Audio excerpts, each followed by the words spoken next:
Good morning everyone. आज मैं आप लोगों को हेल्थ से रिलेटेड कुछ छोटे छोटे टिप्स बताने वाली हूँ। अगर हम इन छोटे छोटे टिप्स को ध्यान दें और अपने ऊपर ध्यान रखें तो हम बहुत सारी बीमारियों से अपने आप को बचा करके रख सकते हैं।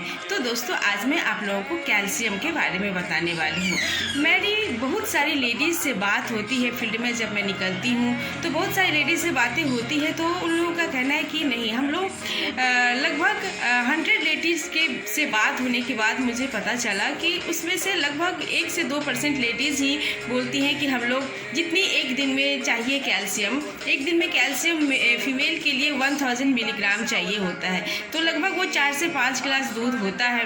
तो 1 से 2% लेडीज़ बोलती हैं कि नहीं, हम लोग इतना मिल्क ले लेते हैं, तो हमें अलग से कैल्शियम लेने की ज़रूरत नहीं होती है। चलो ठीक है दोस्तों, मान भी लिया कि आप एक दिन में 4 से 5 गिलास मिल्क ले भी लेते हो, लेकिन मिल्क में जो होता है वो कैल्शियम तो आपको मिल जाएगा, लेकिन विटामिन D3 जो होता है वो मिल्क में नहीं होता है।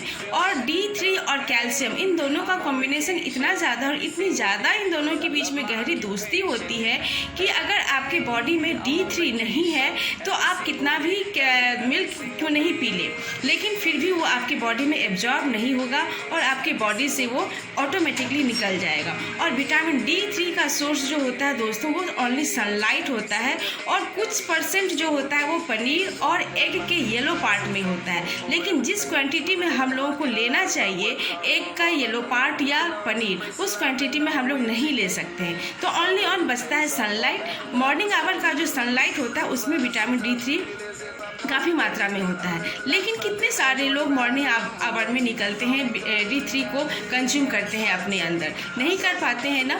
तो ये डिफिशियंसी जो है खास करके लेडीज़ में बहुत ही ज़्यादा देखने को मिल रही है। और आजकल अगर मैं बात करूँ तो बच्चों में भी ये डिफिशियंसी बहुत ही ज़्यादा देखने को मिल रही है, क्योंकि छोटे छोटे बच्चों में भी हड्डियों की प्रॉब्लम आ रही है।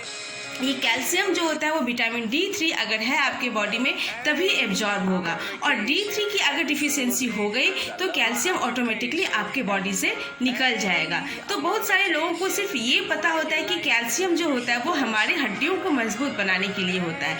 ये तो होता ही है दोस्तों, 99% हमारा कैल्शियम जो होता है वो हड्डियों में होता है, बट 1% कैल्शियम जो होता है वो हमारे ब्लड में होता है, क्योंकि ब्लड को हर दिन आपके हार्ट को पंप करने के लिए 1% कैल्शियम की ज़रूरत होती है। अगर आपके बॉडी से कैल्शियम निकल गया D3 की वजह से, D3 डिफिशियंसी की वजह से अगर कैल्शियम आपकी बॉडी से निकल गया तो आपके ब्लड को, हार्ट को पंप कराने के लिए कैल्शियम नहीं मिलेगा, और इस कंडीशन में हमें साइलेंट हार्ट अटैक भी आ सकता है। तो कभी कभार ऐसा होता है कि बिल्कुल इंसान नॉर्मल होता है और उसे हार्ट अटैक आ जाता है और लोगों को पता नहीं चलता है कि रीज़न क्या था। तो रीज़न ये भी होता है दोस्तों कि कैल्शियम की कमी होने से हार्ट अटैक का भी खतरा बन सकता है। इसके साथ साथ कैल्शियम की कमी से हम डायबिटिक भी हो सकते हैं। तो ये छोटा सा कैल्शियम हमारे लाइफ में कितना बड़ा इम्पॉर्टेंट रोल प्ले करता है। तो अगर हम इन बातों को ध्यान रखें और कम से कम 1 साल में ज़रूर कैल्शियम और विटामिन D3 का हम चेक करवाना चाहिए हम सभी को।